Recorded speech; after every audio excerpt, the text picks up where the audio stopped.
Gandang hapon, Admar and Jade. Opo, ano po ang inyo pong paunang assessment dito po sa mga kaganapan ngayong pangatlong araw ng pagtitipon po ng iba't ibang grupo sa pangunguna ng INC po, Attorney? Ito ay isang exercise, no? Ito maganda, nakikita natin dynamic at saka nakikita natin yung pag-execute ng ating saligang batas, no? Ito ay karapatan na magpulong-pulong and to petition for redress of grievances at paraan para makapag-express ng hinanaing ang taong bayan. So, nakikita din po natin dito sa social media at saka sa mga news reports na mayroong mga attempts, tila may mga pahayag ang mainstream media na nagsisentro doon sa pag-criticize kumbaga ng pagpupulong na ito. May mga nagrereklamo di umano ng supposedly inconvenience na nadudulot ng mga ganitong pagpupulong, lalong-lalo na itong partikular na pagpupulong.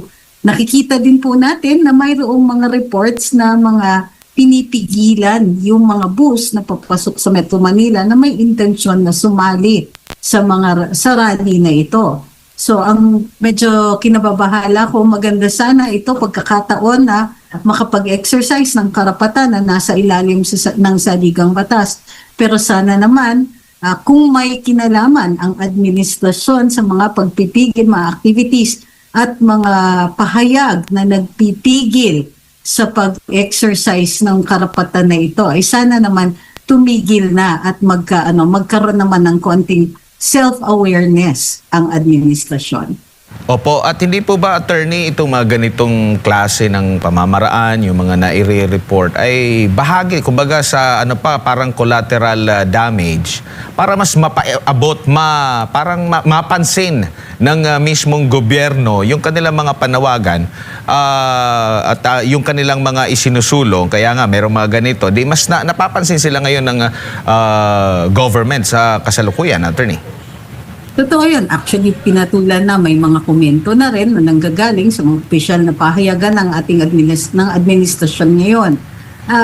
Ang maganda dyan, like I said, ito ay magandang exercise, pero dapat kahit ang publiko ay naiintindihan na dahil ito ay protected right, naiintindihan natin yung kanilang hinaing na mahirap ang traffic, mahirap pumasok sa opisina. Kung kaya't nakikita din natin na may reaksyon na nanggagaling sa pribadong sektor, may ang gobyerno, may mga work from home, ang ibang mga private sector nagsagawa na rin po ng work from home or flexible schedules para ma-accommodate itong temporary inconvenience na dulot ng isang pagpupulong na ganito. Mahalaga kasi yung saligang batas, mahalaga kasi yung mga karapatan na ganito at bahagi ito ng corrective measures na tinatawag natin sa ating demokrasya. Kung may mali ang ginagawa ng gobyerno, may paraan ang taong bayan na magtawag yung kanilang atensyon tungkol dito at maiayos ang problema.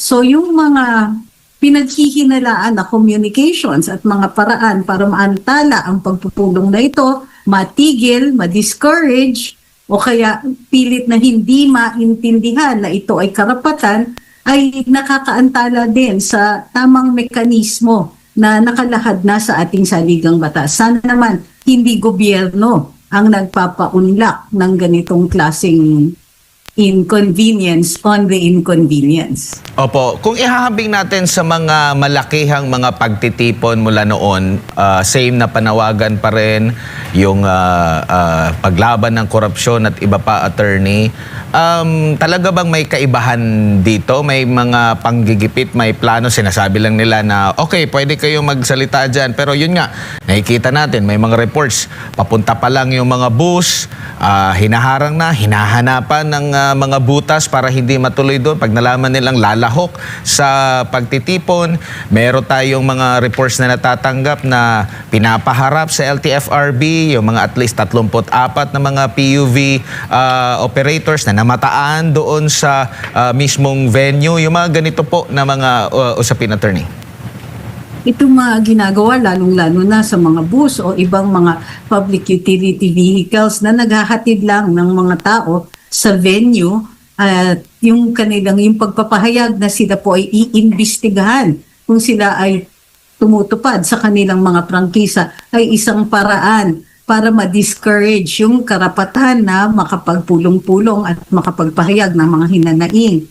So, ang nakikita natin dito, dapat ma-call out talaga ang administrasyon sa kanila sa ganitong mga pamamaraan of discouraging yung mga nakikilaho at mga nakikiisa. Hindi rin tayo magugulat kung mamaya ay mayroon ng mga dagdag kaso. At kami po ay may personal experience dyan, umattend ng isang pagtitipon katulad nito, di man kalakihan pero humarap pa rin kami sa mga akusasyon na kami daw po ay inciting sa, let's say, sedition, inciting to sedition o mayroong actual sedition na ginagawa. Itong mga pagkakaso na ito ay may tinatawag na chilling effect, no?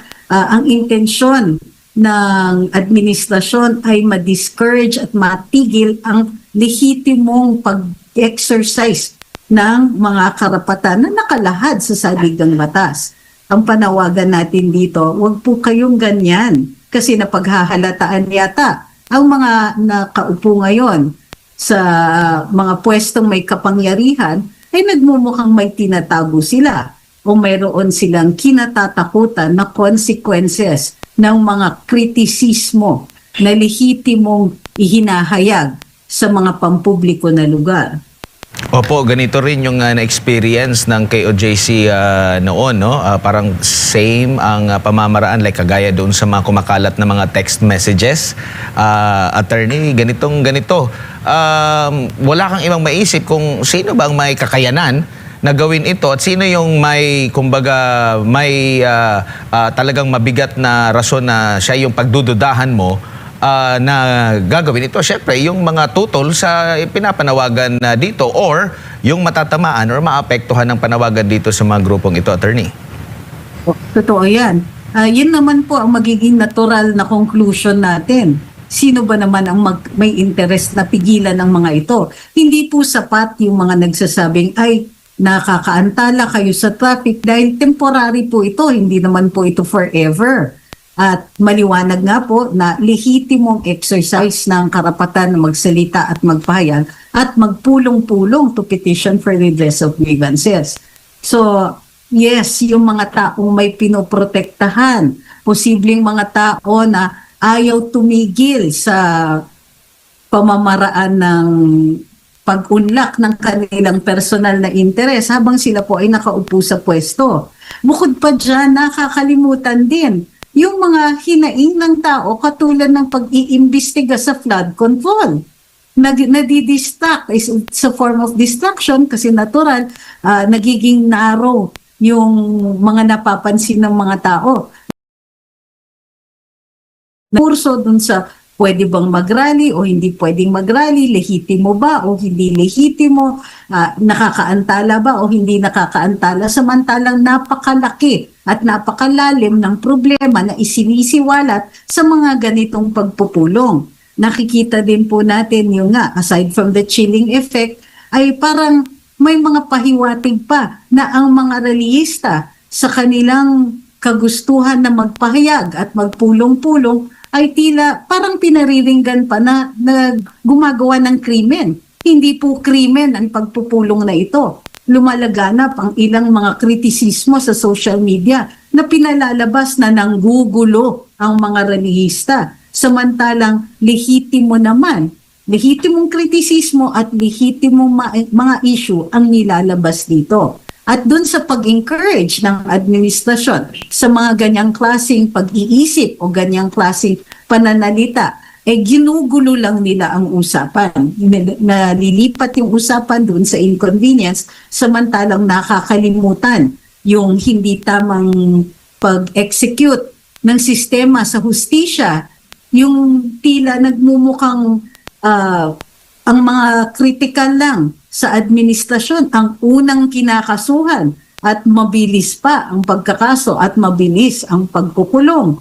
Nagmumukhang nakalimutan na yung tuloy-tuloy sana na pag-iimbestiga at paghanap ng mga matataas na tao na responsable para dito sa flood control. Hindi pa nahahanap lahat ng tao na kinabang dito sa baluktot na sistema ang nakakapagpayaman ng mga taong wala namang ginagawa kundi magnakaw.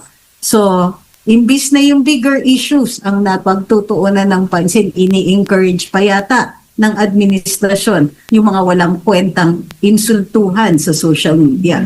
Opo, attorney, napag-uusapan yung sa flood control, magiging state witness ang dating kalihim ng DPWH. Ano pong basa niyo po rito?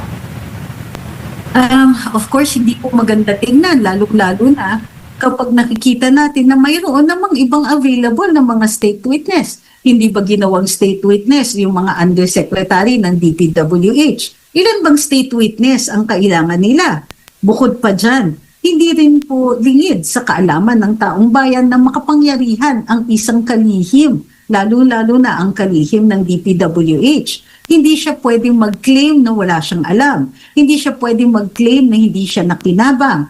Hindi siya pwedeng mag-claim na wala siyang kaalam-alam o hindi niya alam na ginagawa ito ng sarili niyang tao. He should know at mayroon naman din pong testigo na may alam siya at mayroon siyang pakinabang at mayroon siyang partisipasyon dito. So medyo nakakabahala na ang bilis-bilis ng nakikita nating mga umuusad na kaso katulad ng kaso ni Senator Jinggoy Estrada. Hindi natin sinasabing mali o pakawalan si Senator Jinggoy. Pero sana ang pag-implement ng sistema, ang pag-file ng mga kaso ay inuuna sana yung mga taong most guilty at yung mga taong nasa matataas na posisyon dahil sila po ang may kapangyarihan na mag-create ng cover-up o dahil sa dami ng pera ay magbayaran para hindi umabot sa kanila yung mga paratang. Ang dami nilang pinababayaan at kaduda-duda ang mga inuuna. So, hindi mawawala sa isip ng taong bayan yan kung kaya't nagkakaroon ng ganitong klaseng paraan ng pagpapahayag. Yung pagtitipo na ganito ay bunga ng malaking frustration at galit sa nakikita nilang hindi pantay-pantay o hindi patas, hindi fair na pag-implement ng ating sistema sa katarungan. Opo, doon po sa kay Secretary Bonoan po, attorney, kumbaga parang hindi natin maiisip na yung magiging mastermind mas mababa pa sa kanya. So ibig sabihin mas mataas pa sa kanya.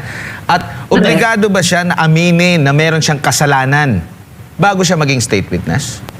Yes, bilang state witness, kailangan aminin niya at yung extent ng kanyang partisipasyon dahil natural, kailangan malaman ng huwes yung kanyang, yung kung ano ang kanyang alam at bakit siya nasa posisyon para magbigay ng pagsasaksi o ng kanyang testigo. So, kailangan aminin and of course, nando na yon sa bahagi ng pag-plea bargain kung pauunlakan na lesser charge o kaya dismissal of the charges. Ang nakikita natin dito ay hindi man lang, parang hindi man lang nakapagtawaran, dismissal na kagad ng mga charges. So medyo nakakasakit sa damdamin ng mga taong nanonood na makikita nila yung pang nasa mataas na pwesto, siya pa ang pauunlakan ng state witness, hindi ma-charge. At hindi rin nila pinag-uusapan, may solid pera ba dito?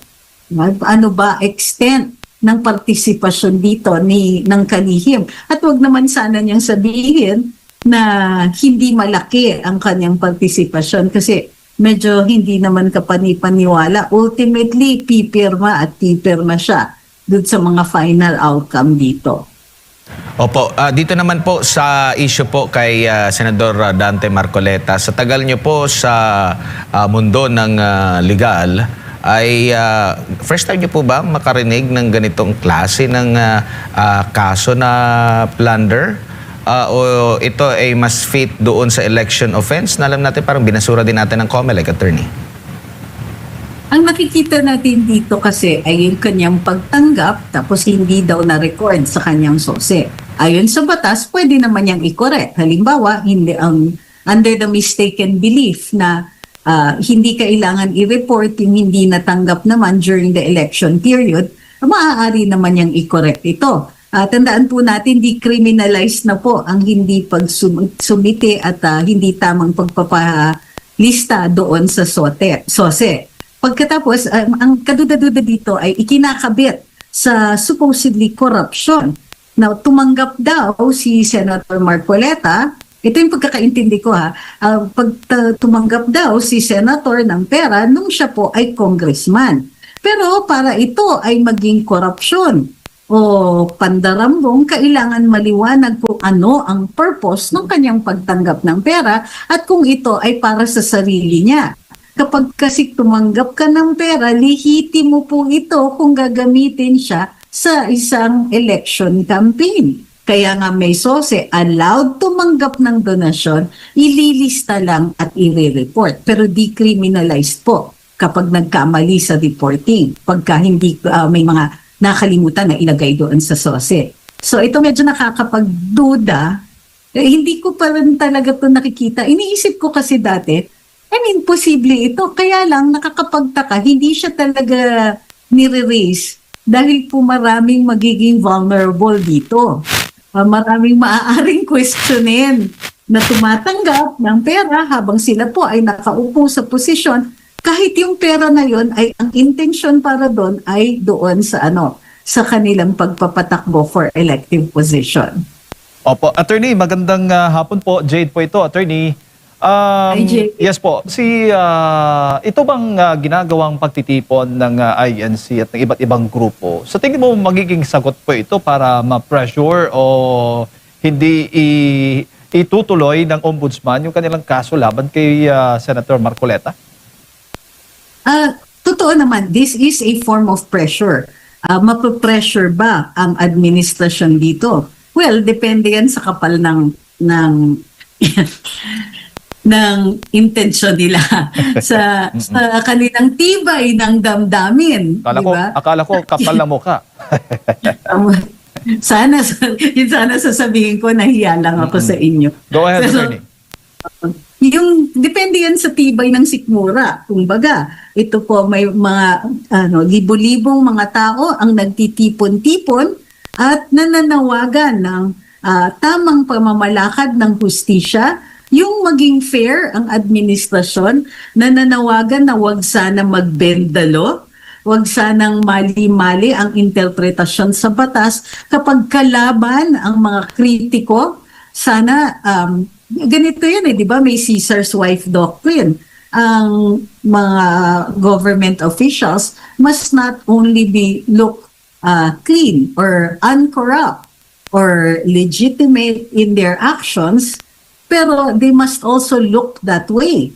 Kailangan ang kanilang pag-project ay malinis at tama at tapat sa saligang batas. Pero hindi po natin nakikita yung ganon. Nakikita natin may effort na sa mga press releases ng gobyerno na kontrahin ang ilang kritisismo, pero it's not appearing that way. Ang kailangan ng taong bayan ay explanation. So in this sense, kakaiba talaga kung hindi sila kung hindi man sila naantig o mahabag ng konti dun sa dami ng tao na nananawagan ng pagbabago at ng tama yung fair na pag-execute sa ating mga batas. Napapansin na rin po kasi ito ng mga komentarista sa ibang bansa at nandun na, bola na nasa panig na ng administrasyon. Paano nila i-explain na ang daming tao na willing na i-inconvenience ang sarili nila, willing tumindig sa ilalim ng ulan, sa init ng araw, maipahayag lang ang kanilang malalim na hinaing. Bakit kakayanin ng administrasyon ito? At bakit kailangan nilang mag-explain na rin sa mga nanonood? Bakit kinakaya nyo? Bakit tinitiis ninyo ang mga taong halos hindi na talaga umuwi, para lang maipahayag ito? Kung hindi sila mape-pressure, sobrang habang tibay ng ngala-ngala. Opo, yung paglalagay ba, ang paghihigpit sa paligid ng Malacanang, palatandaan ho ba yan na natatakot yung palasyo, yung administrasyon na posibleng magkakaroon ng palitan ng liderato? Yan ho ba yung mga senyales, Attorney? Well, hindi talaga mawawala sa isip ng mga nakaupo na may posibilidad ng ganyan. Kung kaya't kailangan handa sila parati. Ang mananagot kasi dyan ay yung mga security officials at mga personnel kapag hindi sila handa for any eventuality. Gayon pa man, yung katahimikan o yung halos pag didismiss ng hinaing ng mga tao kasabay ng ganitong pagkakandado ng mga gate, pag-increase ng security, ay alam natin na aapektuhan sila. Alam natin, naririnig nila. Alam natin, naghahanda sila for any eventuality. Ang hindi natin nakikita ay yung sinasabi nila, sige, may commitment kami, nakikinig kami sa inyo, ganito ang gagawin natin. Wala pong ganon. So ang nakikita natin, naglulungga lang sila, pinoprotektahan ng sarili, pero hanggang ngayon, kahit libo-libo na ang nananawagan, wala tayong nakukuhang matinong sagot na nanggagaling sa administrasyon. Oo, sa halip na pakinggan, attorney, umalis po yung Pangulong Bongbong Marcos Jr. patungo nga Canada. Nagpapatuloy po itong mga protestang tulad ng ganito. Ano pong masasabi po ninyo? Parang hindi importante, Hindi ito, parang ang gusto yatang ipahayag ng Pangulo ay hindi siya bothered. Pero ang totoo niyan, ang lumalabas is, you don't care. Ang taong bayan, mga constituents mo, yung iba dyan, bumoto sa inyo. Ito ang taong bayan na nilagay sa kamay ng Pangulo na alagaan. Siguraduhin na safe, siguraduhin na namumuhay sa isang safe na environment at pumapasa ilalim sa mga batas na ini-execute ng tama at fair. Pero anong ginawa niya? Umalis siya. Parang pinapakita niya, unbothered siya. Mr. President, you have to be bothered. Ito ang taong bayan. Nananawagan sa inyo, hindi niyo pwedeng sabihin, sige, manawagan kayo, punta akong Canada. Napaka-insensitive po ng ganyang klaseng galawan. Sana man lang mayroon siyang sagot. Ang nakikita natin, napaka-defensive. Ano yung isang sagot? Why should I step down? Mga ganun ba? Opo. Hindi ito panahon para sa kanilang personal na hurts. Para sa kanilang sa kanilang pag-aaray. Ito ang panahon na i-elevate ng Pangulo ang kanyang status to one of a statesman, the leader of the nation. Naghahamon na ang kasaysayan. Live up to your position, to your title. You are the President of the Republic of the Philippines at sinasabi ng mga mamamayan ng Republika na may problema ang iyong liderato. Do something. Hindi yung aalis ka lang at sasabihin, sige, bahala na kayo dyan. Yung parang nauuna pa at pinaprioritize pa ang kanyang hurt feelings imbis na unahin ang hinanaing na lehitimo naman na inilalahad ng taong bayan. Oo, kaya nga napapatanong yung ilan na attorney, may epekto pa ba ang mga ganitong mga rally? Kasi mismong Pangulo, parang feeling po nila, parang walang pakialam. Umalis nga. At the same time, yung ibang kritiko din sabi, mag-rally kayo dyan at wala kaming pakialam. Ganun po yung mga sinasabi. Ano pong tugon po yun naman po doon sa mga ganyan ang mga argumento? Meron pang ang mga nagsasabi na sige mag-rally kayo, bukas presidente pa rin siya. Yun ang iniisip kasi ng mga tao na pakay nitong ganitong klaseng pagtitipon. Hindi po lahat ng pagtitipon ay sa kanaisan na magbago ang liderato. Although, meron pa rin ganon. Nakikita natin na nagfe-fail ang administrasyon. So natural lang sa taong bayan na isipin na mayroon naman mas magaling kaysa sa'yo, pwede ba? Huwag na lang ikaw. Pero hindi lang po ganyan Hindi lang po people power ang tukoy parati sa ganito. Ang tukoy dito ay pagbabago. Kaya nga nagpapakita ang mga tao, ninapakita nila na marami sila, marami tayo, maraming hinanaing din, idinadala. Ano yung nakalagay sa saligang batas? Magpulong-pulong to petition for redress of grievances. Hinahatid ng mga tao ang kanilang hinanaing at ipinipresenta sa Pangulo. Pansinin nyo ito. Asikasuhin ninyo ang problema. Yung kanilang pagbabaliwala at yung pagturo pa nila doon sa kanilang mga kapanig na ibaliwala ang hinanaing ng mga tao ay nakakasira ng demokrasya. Hindi tayo magugulat kung bakit ginugusto ng mga tao ang mga leaders na may kamay na bakal. Yung mga leaders na istrikto sa pag-execute ng batas. Kasi weak ang liderato kung namimili lang sila ng mga sasampolan. Yun na nga yung term na ginagamit eh. Sinasampolan nila ang ilan. Ang sinasampolan nila mga kritiko lang. So, masyado naman convenient ang pag-execute ng batas. Masyadong convenient yung pag-e-enforce ng mga batas. Masyadong halata na they don't really care. Kasi kung may konting care ang ating Pangulo para sa taong bayan, siseryosohin niya yung ganitong hinanaing. Imbes, ang nakikita natin, inuuna ang kanilang kapakanan. Masakit sa kanila ang kritisismo kung kaya't hindi ako magugulat kung may ilan dyan na makakasuhan. Hindi ako magugulat kung magkaroon ng mga pamamaraan para maitahimik ang ilang mga tao. Ito ngang paghaharang nila, hindi ba paraan yan ng pagtatahimik? Hindi ba paglalabag yan sa saligang batas? Attorney, bawal na ho ba na kapag isang tao, isang Pilipino, ordinary Pilipino ay dahil nga sa, alam mo yung stressful masyado na siyang galit sa administrasyong ito. Tapos minura niya gamit ang, nakita sa internet, sa mga vlog, o maging sa mga pagtitipong tulad ng ganito. Yan ho ba ay may pananagutan? Kakasuhan ho ba sila? At dagdag ko lang, yung mga sisigaw ng BBM resign, yan ho ba ay may kaso laban po sa kanila? Ang rule kasi, at ayon ito sa saligang batas, ay may kalayaan tayong magsalita at magpahayag. So, yan po ang rule. May mga exceptions. Ang exceptions dyan ay mga nakikita natin na pinaparusahan. Halimbawa, inciting to sedition, inciting to rebellion, to terrorism, false publications. Kung sumigaw ka halimbawa na may sunog sa loob ng sinehan at mag-cause ito ng stampede, bawal po yan.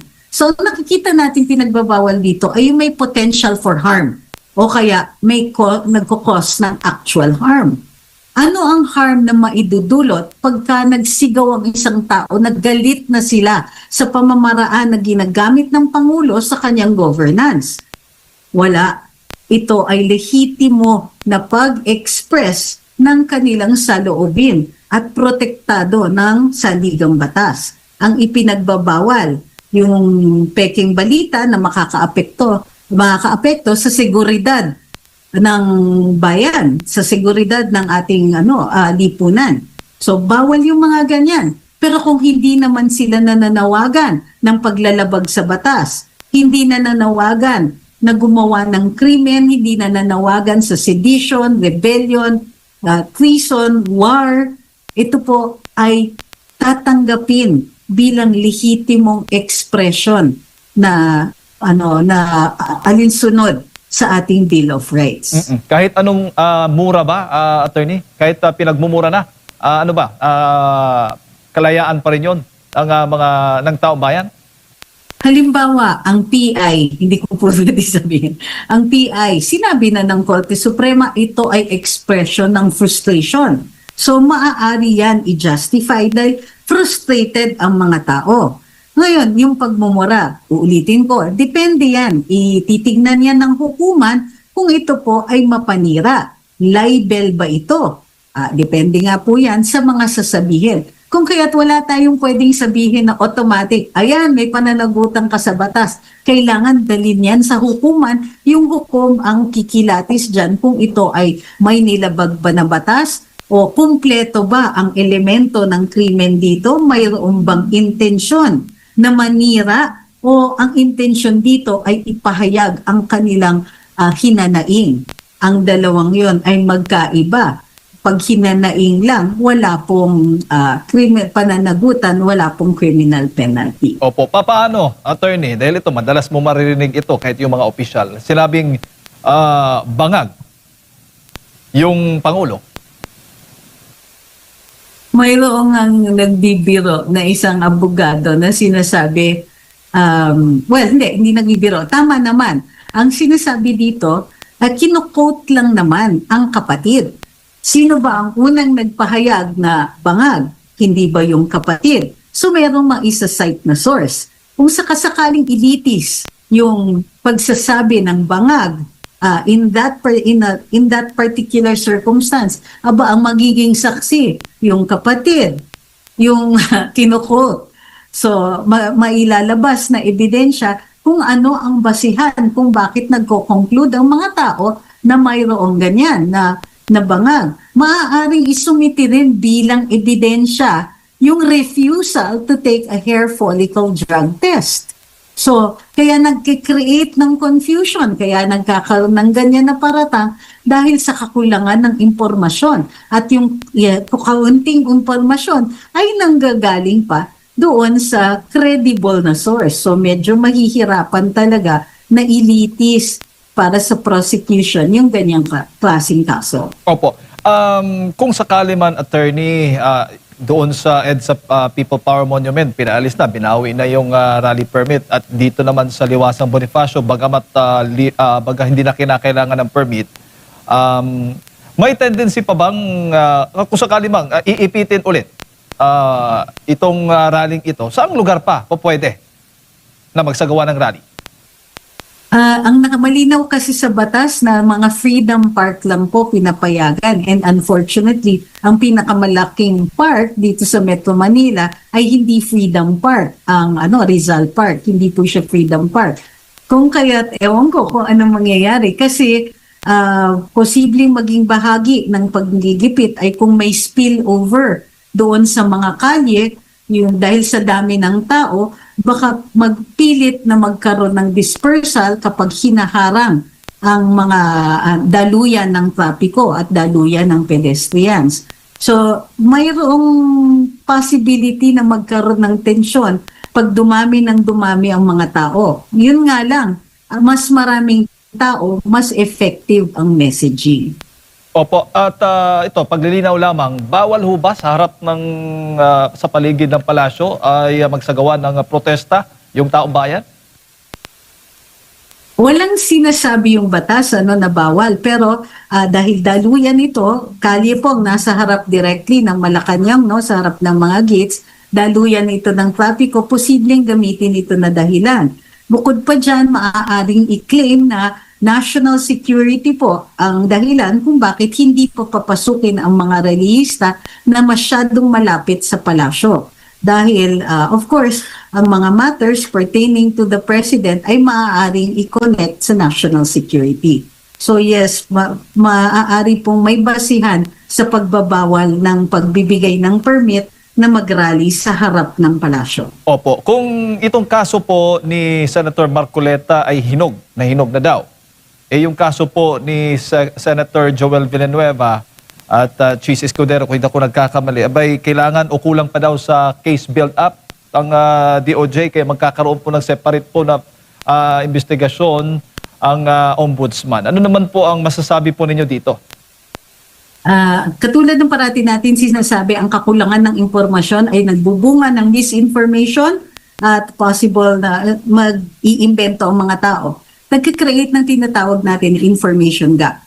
Kung may gap dun sa impormasyon, pupunuin yan ng mga tao. Ano yung pinaka-obvious na paghihinalaan ng mga tao? Na namimili lang sila. Sino ba ang unang, kung sino ang unang kukulong o unang ililitis. Nakukontrol rin po kasi ang pacing ng paglilitis doon sa preliminary investigation. Kaya yung announcement na kulang pa ang ebidensya, kulang pa sa case build-up, ay maaaring makonsider natin na self-serving statements. Lalong-lalo na wala naman tayong nakitang inihahayag nila na ebidensya na sinasabi nilang kulang pa. Wala naman silang binibigay na detalye. At nakikita natin yung pag-determine kasi ng probable cause dito ay nasa discretion ng ombudsman. So yung exercise ng discretion na yun, dyan po nagkakaroon ng nagkakaroon ng duda. Bakit may nauna? Bakit nasasabi ninyo na kumpleto na yung ebidensya pagdating kay Senator Marcoleta, samantalang question of law naman po ito. Hindi ebidensya talaga ang hinahanap dahil mayroon namang inamin si Senator Marcoleta. Ang kailangan masagot dito ay ito ba ay ayon sa batas o hindi. So, from the outset, dun pa lang sa preliminary investigation, maaaring sabihin ng ombudsman, wala pang Supreme Court decision on this one. So nakikita natin na itinutulak at ginagamit nila yung gap na yon sa ating jurisprudence. On the other hand, pagdating dito kina Senator, yung mga senators natin, halimbawa kay Senator Jinggoy, we've never seen the evidence. Basta ang sabi nila, kumpleto na yan. Iko-compare mo dun sa mga kaso ng ibang mga senador, hindi rin natin nakikita yung ebidensya. So, paano natin kumbaga, lalaganap ang suspicion? Kasi nga, kulang ang pinapahayag nilang impormasyon. Kulang yung pag-discuss sa mga kaso nila at kulang din ang nakikita nating explanations na nanggagaling sa ombudsman. Hindi po kasi enough dahil ang lawak ng discretion ng ombudsman na sabihin na, o sige, pwede na yan for filing. So, magdududa at magdududa talaga ang mga tao sa kanya. Opo. Kung sakali man, ma'am, itong kung sa plunder, kung magkakaroon ng plunder case na ang isang senador, at tulad na lamang itong si Senator Marcoleta, kung matutuloy po ngayong linggo, magkaka-function pa rin ho ba siya bilang senador? Mayroon kasing kaso na ang isang senador kapag nakakulong ay hindi makakalahok doon sa ibang mga activities. However, pag ikinumpara ninyo doon sa ibang mga halimbawa, ang saligang batas, 'di ba? Pagdating sa saligang batas at botohan ang pinag-uusapan, katulad ng botohan sa impeachment o pagpapatanggal ng isang senador, ang nakalagay doon ay 2/3 of the members. So alam natin na base dito sa saligang batas, maaaring bumoto ang isang senador. Hindi po pwede kasi gumawa ng mga rules ang Senado na taliwas sa saligang batas. On other matters, kailangan yan ibalik sa Korte Suprema para ma-i-argue na dapat, since hindi pa naman guilty ang isang tao na undergoing trial at ang presumption ay of innocence, dapat pinapayagan siya kahit minimal, kahit underguard, kahit pupunta lang siya sa Senado at babalik, then dapat mai-argue yan. Kumbaga, hindi ko sinasabi na automatic papayag ang Korte Suprema, pero I think hinug na ang panahon para questionin kung ano talaga ang pwede gawin ng isang mambabatas kapag sila po ay undergoing trial dahil nga ang presumption is of innocence. So hindi dapat nakakaantala ng karapatan. Ang paglilitis, maliban nga lang kung mayroong kung napakaseryoso yung krimen. Pero kung may paraan, halimbawa, magtetistigo ang isang detainee, maaari siyang dalhin sa hukuman sa ibang mga venues para magbigay saksi. Ngayon, maihahambing ba natin yan sa isang senador na binoto ng ilang milyon ng mga kababayan natin? Maaari ba na ang paglilitis ay makaantala doon sa right of representation ng taong bayan, doon sa right ng isang senador na gawin ang kanyang mga katungkulan? Yan po ay hilog na. Dapat inihahain yan sa Korte Suprema. Sa madaling salita, attorney, kahit kasuhan man sila o nakakulong, senador pa rin po sila. Hindi po matatanggal po yun. Pero, pero yung Senado ho ba, pwede ho ba silang maghahain ng resolusyon na itong mga senador na nakakulong, dahil nga senador pa rin sila, may tuturing na senador, ay pwede silang makalahok sa pamamagitan po ng, kasi modern na tayo ngayon tulad ngayon, di ba? Nagzo-zoom na lang tayo. So pwede ho bang gawin yan ng Senado? Ang tingin ko maaari. Of course, posibleng i-challenge yan, no? At ihain yan sa Korte Suprema para maliwanag kung ano ang limitasyon nito.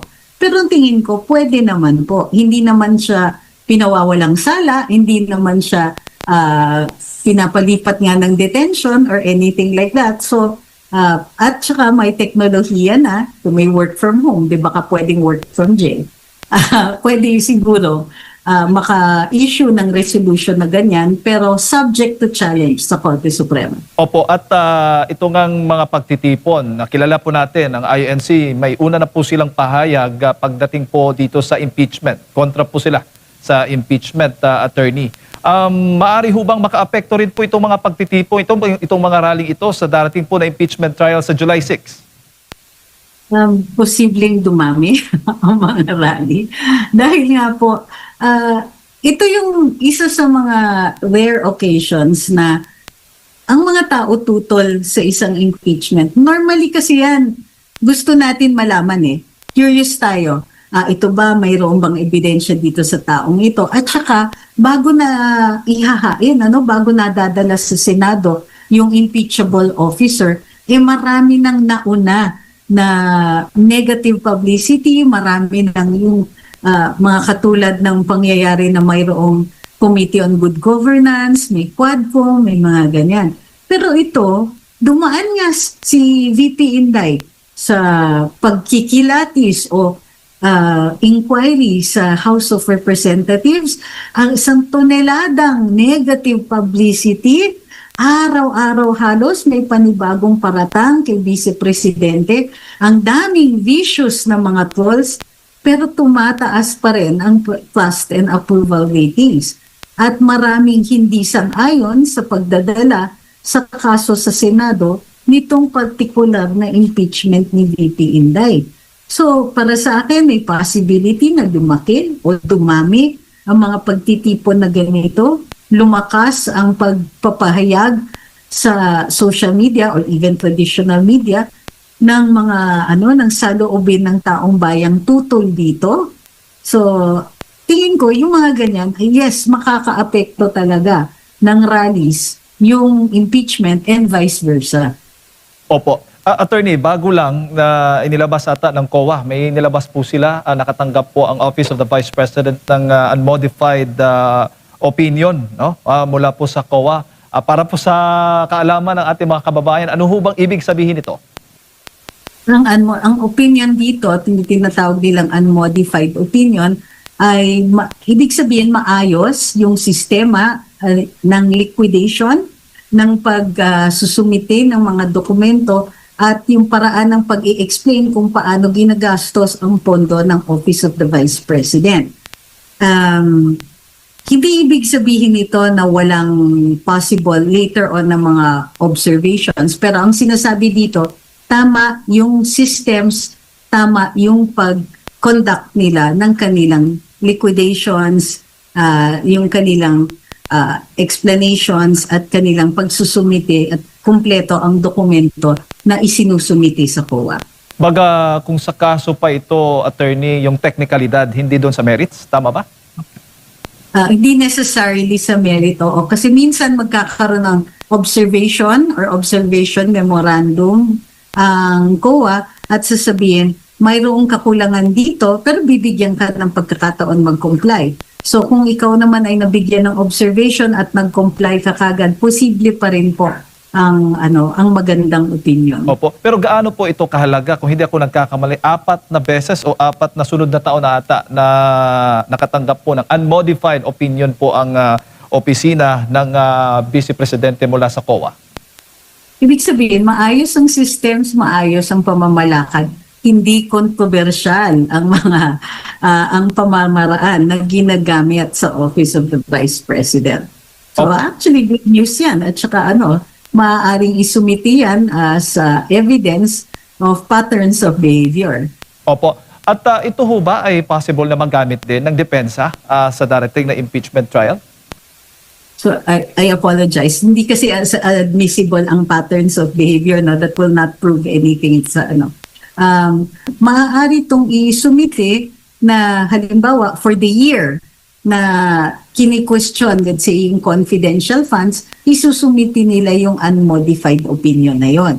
Na in spite of the controversy pagdating sa confidential funds, unmodified pa rin ang opinion on the systems at yung pamamalakad ng OVP. So yun po yun. Yung maaari nilang isumiti yun, pero yung bigat ng pagkikilatis niyan, mas mabigat yung isusumiti nila doon sa years in question ng confidential funds. Opo, sang-ayon ho ba kayo doon, attorney, sa possible na pagbubukas ng mahiwagang box, yung BIR tax, yung tungkol sa tax po, no? BIR box po na gusto po ng House Prosecution Panel na buksan at gawing at markahan bilang ebidensya para sa impeachment trial ni VP Sara Duterte. Attorney, pwede nyo po bang ipaliwanag ito para sa kaalaman at mas madali po maintindihan natin mga kababayan? Sa totoo lang, maliwanag naman na sinabi ng BIR na confidential ang tax filings. So, walang exception yan, confidential talaga yan, maliban lang kung may court order. So, dito wala tayong nakikitang court order. Malaking kadramahan yung ilalagay ninyo, supposedly yung tax returns sa isang kahon, pero isisil nyo pa rin. Anong ibig sabihin yan? Parang, anong ipinapahiwatig? Kadramahan yan dahil pwede naman na yung tax returns ay isabina ng Senate. At sabihin, BIR, gusto namin makita yan dahil may discrepancy. Pero, or pwede rin humingi ang Senado ng court order alinsunod sa kanilang paglilitis sa impeachment. So, bakit mayroong box? Bakit mayroong mga tax returns na inilagay sa box pero selyado at hindi ipinapakita? Ito yung drama. Ito yung para makita ng mga tao, may alam kami, kaya kami ganito, kapursigido sa prosecution, may alam kami. Parang ganon ang nakikita, puro pahiwati. Pero hindi po kasi ebidensya ang kahon. Hindi po ebidensya yung kadramahan. Ultimately, ang unang dapat i-resolve ng Senado ay kung pwede bang isumiti yan at mayroon bang basihan para hingin ng Senado ang mga dokumentong ito at kunin sa BIR. Kung ako ang Senado kasi, hindi ko pagtitiwalaan yung mga nakakahon na yan. Dahil dumaan na yan kung saan-saan. Kumuha na lang sila ng official copy na nanggaling sa BIR subject to due process. Ibig sabihin, mag-explain sila, dumaan sila sa hukuman, and undertake any other measures para legit yung pagkuha at tunay yung kukunin nila. Yung pagkakahon na ganyan, it's playing to the audience. It's yung parang para magmukhang tunay, para magmukhang mayroon silang ebidensya, ilagay natin sa kahon. Pero ang totoo niyan, kahit nga ilabas ninyo yung mga tax returns na yan, pag na-explain ni VP Inday yung sources of income that are legitimate na nag-a-appear doon sa kanyang tax returns, baliwala din po ang lahat yan. So they're in it for the drama, in the hopes na ang maaalala ng mga tao ay yung drama, imbis na yung dismissal ng tax returns bilang ebidensya. Opo. Pero kung sakali mang payagan during executive session, attorney, kung saan hindi nga maipasa sa publiko, sila-sila lang, yung mga nando doon sa impeachment trial ang makakaalam, makakakita. Allowed ba silang ipaalam yan, i-divulge yan sa publiko? Alam niyo, sa totoo lang, confidential means confidential. Masyado na nating over-interpret yung term na confidential. Pag executive session, may makakakita pa rin na hindi yung taxpayer. So, ibig sabihin, kailangan pumayag yung taxpayer na may makakita niyan. Otherwise, walang makakakita niyan kundi yung BIR officials at yung taxpayer herself. In this case, paano naging private pa rin ba kapag nasa executive session? Of course not. Kasi merong mga nakakakita na hindi naman sila yung nag-file or hindi naman sila ino-authorize ng taxpayer dito. Ano, hindi miyembro ng publiko ang mga senador? Maswerte naman. Opo, opo. So, confidential means secret. O pag pinakita mo sa ibang tao, hindi na confidential. Yung si Mary Grace Piatos nga, gusto din gawing witness, attorney. Ano bang... Hindi ba? Yun na nga eh. Yun yung problema eh. False information pa rin. Galit na galit ang ilang mga legislators natin na kesya fake news. Pero ang paratang mga tao, mga ordinaryong mamamayan na nag-post sa social media, fake news at para daw mayroong pananagutan dapat at baka gumawa pa sila ng batas na bibigatan ng pananagutan ng ordinaryong mamamayan. Kayo kaya, di ba? Yun lang pinag-uusapan ninyo yung tax return at nagpapahiwatig kayo na alam nyo ang nilalaman nito. Aba, nag-violate na po kayo ng confidentiality nito. Ang BIR nga ayaw nilang pinapakita yan. So, kahit yung paglalagay nila dito sa kahon ng tax returns, ibig sabihin, may possibility na may ibang tao na makakakita niyan. Nilalagay nila sa peligro yung confidentiality ng documents na ito. Tigilan nga nila ang publiko. Ano ba akala nila na hindi natin nakikita na ang daming taong involved sa pagpasa-pasa ng mga dokumento na yan? Opo, oo. Kasi ang peligro, attorney, maituturing nating peligro din kung ilalabas ba, ipapakita, ipagbigay alam natin kung sino ba ito talagang si Mary Grace Piatos. Kaya nga, sabi confidential bakit natin sasabihin if ang nakasalalay is yung security ng bansa?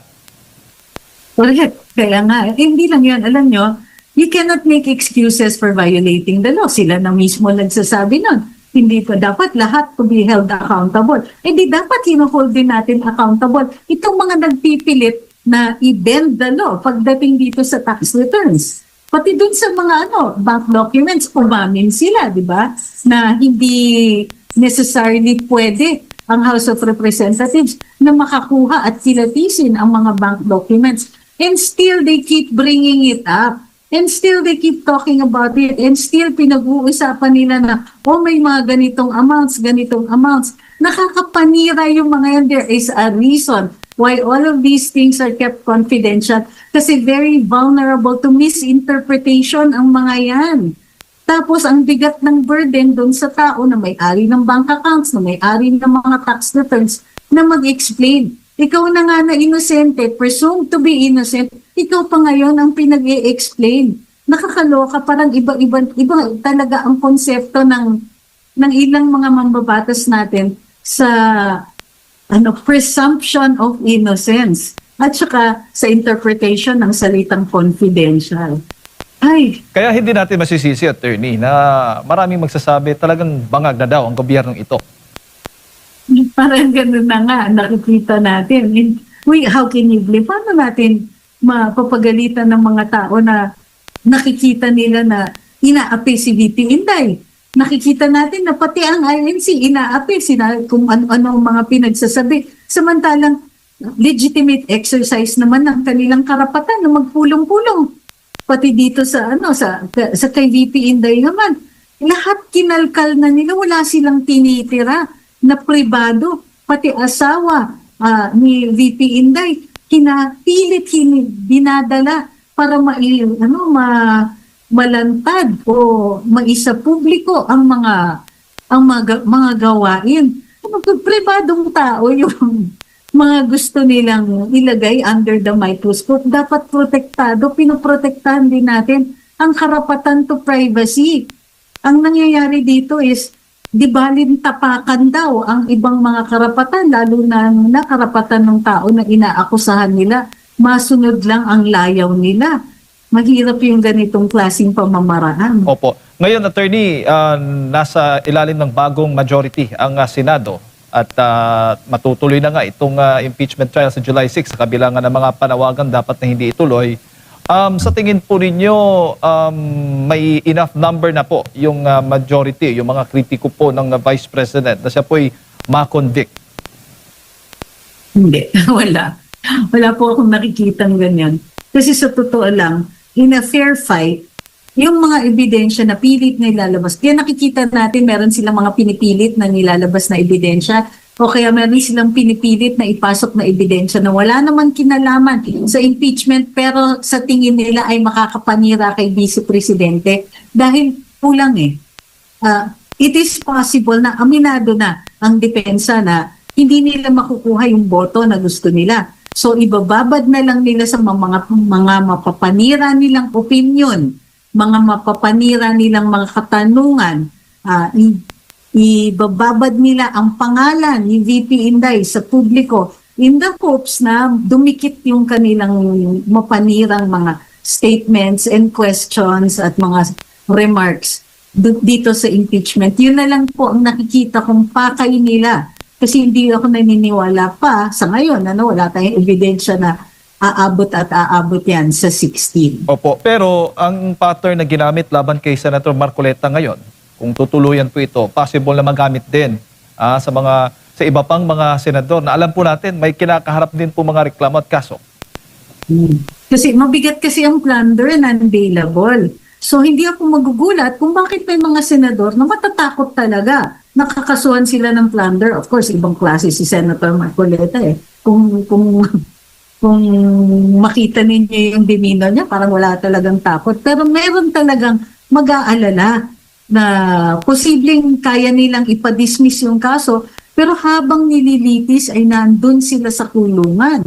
So nakikita natin na, nakakaapekto talaga ng opinion ang mga ganitong klaseng mga kaso. Opo. At hindi naman ho ito matatawag na smoke screen, attorney, yung rally para po doon sa itong pagpapawalang pigilan yung paghahain ng kaso at itong impeachment at iba pa. Parang tingin ko hindi naman po yan. Kasi alam nyo, kung smoke screen lang, ang daming PR ways ang daming ways through social media, through traditional media na magagawa ng mga distracting issues, maaaring magawa ng mas masinsinan na usapan and all that. Tingin ko paraan din po ito para ma-express yung galit Kasi kung hindi nila gagawin ito, hindi natin nakaka-affect kaya ng mental health nito. At saka physical health. So bahagi ito po kasi ng tinatawag natin na safety valves ng lipunan. Ang pagsasalita at pagpapahayag ay paraan hindi lang para ma-address yung mga pagkakamali ng gobyerno, ngunit para mailabas ang saloobin at hindi tuloy-tuloy yung masamang pakiramdam, yung matinding galit laban doon sa isang sa gobyerno. Safety valve ito, pressure valve ito, nakaka-diminish ng pressure yung mga ganitong mga exercises in free speech at sa pagtitipon. Posibleng bumaba yung pressure cooker situation na nakikita natin na kapag napuno ay sasabog na lang. Di natin alam o makokontrol ang mga events after that. Pero wala po kayo nakikita parang nililihis lang po yung issue ng flood control scandal dito sa possible o sa pagpapatuloy po ng impeachment trial. Nakikita natin na paglilihis talaga siya. In fact, ilang linggo nang hindi pinag-uusapan, hindi nga nakakapag-meeting. Meron na nakapag-elect na sila ng panibagong chairman ng chairman ng Blue Ribbon Committee, pero walang tinatawag na pagdidinig. Wala masyadong diskusyon na naririnig dyan. Ang naririnig natin ay doon sa panig ng ombudsman. Ito, may panibagong state witness. Itong mga to, mukhang wala pang kaso, matatagalan po bago magkaroon ng kaso. Yan ang naririnig natin. Pero dun sa legislature, lalo-lalo na dito sa Senado, tumataginting ang katahimikan. Opo, huli na lang, attorney, may naririnig ho ba kayo, nagsasalita rin ho ba yung ibang mga simbahan tulad ng simbahang Katoliko, yung ibang civic society group, ano bang katayuan nila pagdating po dito sa mga issue na ito? Well, ang nakita natin ay yung unang rally na di umano'y nasa pinauunlakan ng or led by the Catholic Church, mga obispo ay nanawagan ng rally. Pero mukhang fail yung kanilang pagtitipon dahil nga gusto nila sila lang. Meron silang mga sinasabihan na hindi daw welcome doon sa pagtitipon na yun. So, yung mga ganyang klaseng pagpapahayag, alam natin na may pinoprotektahan na interes. Kasi pare-pareho naman tayong mga mamamayan at pare-parehong concern dito sa pandarambong na nakikita natin at hindi tamang pag-execute ng batas. So, nakikita natin na may ibang mga grupo din na gusto mong tanongin talaga, hindi pa ba kayo nagagalit sa mga nakikita ninyo? Sa failure ng pagbibigay serbisyo? Sa mga nakawan na dinidiscuss na nga, iniimbestigahan na nga, in denial pa rin kayo?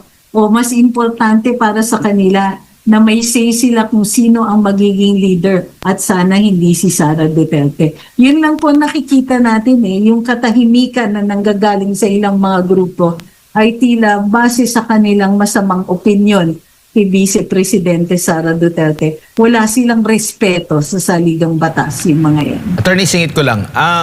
Once na ang kaso po ba na galing sa ombudsman, dumiretso na sa Sandigan Bayan, automatic ba na may warrant of arrest na agad? Kapag may finding probable cause, opo. Pag na-file na po siya dun sa hukuman, and in this case, the Sandigan Bayan, dun po maglalabas ng warrant. May mga times, however, na kikilatisin ng hukuman, pwede kasing may mag-file ng motion or na ibalik sa paglilitis sa ombudsman yung kaso or doon sa preliminary investigation dahil tutol yung respondent o yung akusado na may probable cause. Kumbaga, i-challenge, posible kasi i-challenge ng akusado ang finding of probable cause at maghain ng motion na ibalik muna sa preliminary investigation o bigyan ng oras na mag-decide ang Secretary of Justice doon sa kanilang apila.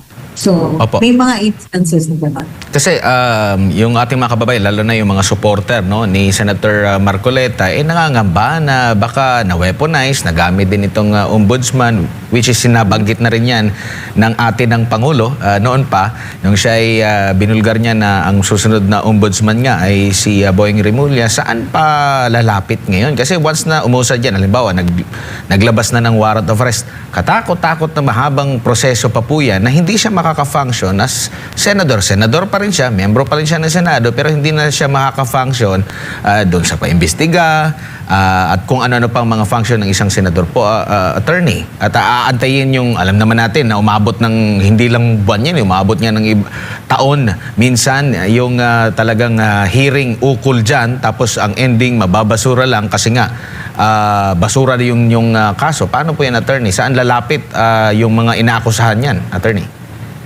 Sa Korte Suprema. Titignan kasi kung mayroong grave abuse of discretion. Ito na nga yung problema. May proseso yan. Pwede mong i-challenge yung finding of probable cause, mag-EMR ka doon sa ombudsman or iaakyat mo na nga sa hukuman. So doon kasi sa regular courts, pwede pang umakyat sa DOJ. So dito, maaaring dalhin sa Korte Suprema o sa hukuman na ripasuhin yung finding of probable cause dito. Except na bihirang-bihira po ang napauunlakan na ganyang mga kaso dahil exclusive po sa executive ang findings ng probable cause, yung pagkikilatis dyan. Gayon pa man, may mga instances kapag grabe yung tinatawag na grave abuse of discretion ay papasok na ang hukuman para sa mga ganyan, para iresolba ang mga ganyang kaso. So, yun ang malalapitan, ang mga hukuman. Ultimately, dun din naman po talaga tayo dadaing pagka may mga issues within the cases themselves. O kaya, mayroon tayong pinoprotektahan ng karapatan. Opo. At sabi naman po ni Senator Marcoleta, naniniwala po siyang mababasura po itong kaso laban po sa kanya, attorney. Oo, sabi nga niya, na kakaiba ito, na this is an attempt to silence him. Pinatatahimik po siya kasi tama o maliman yung pag-file ng kaso, tama o maliman yung desisyon na ihatid ito sa Sandigan Bayan, ma-file na ito sa Sandigan Bayan, it will take time at makukulong si Senator Marcoleta. Hindi siya makakapagsalita, makakapagbigay ng saloobin, makakapagpahayag ng kanyang opinion o hindi din siya makakaupo bilang senador, makapag-file ng mga bills or resolutions o makilahok doon sa napaka-overdue na Blue Ribbon Committee hearings.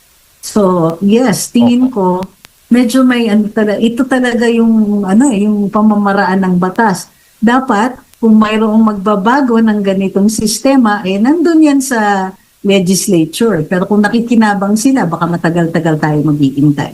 Opo. Siguro, attorney, kayo ho ba ipupunta mamaya dyan po sa Liwasang Bonifacio at asahan ho ba naming magsasalita po kayo sa harap ng sa tambayan? Marami po yatang magsasalita. Gayunpaman, pupunta naman po ako at available kung sakasakali. Si VP Sara ho ba? May balita kayong pupunta rin? Wala po akong balita, maraming rumors, pero wala pang basihan yung mga rumors na yon. So, hindi po ako umaasa na dadating si VP Inday.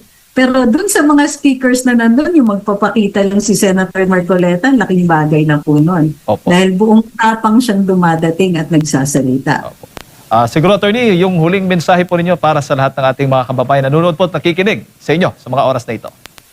Ito lang po, no, karapatan natin sa ating saligang batas, magsalita, magpahayag, magpulong-pulong to petition for redress of grievances. Maghatid ng ating hinanaing via ganitong mga rallies sa mga venues na nakalahad sa ating batas.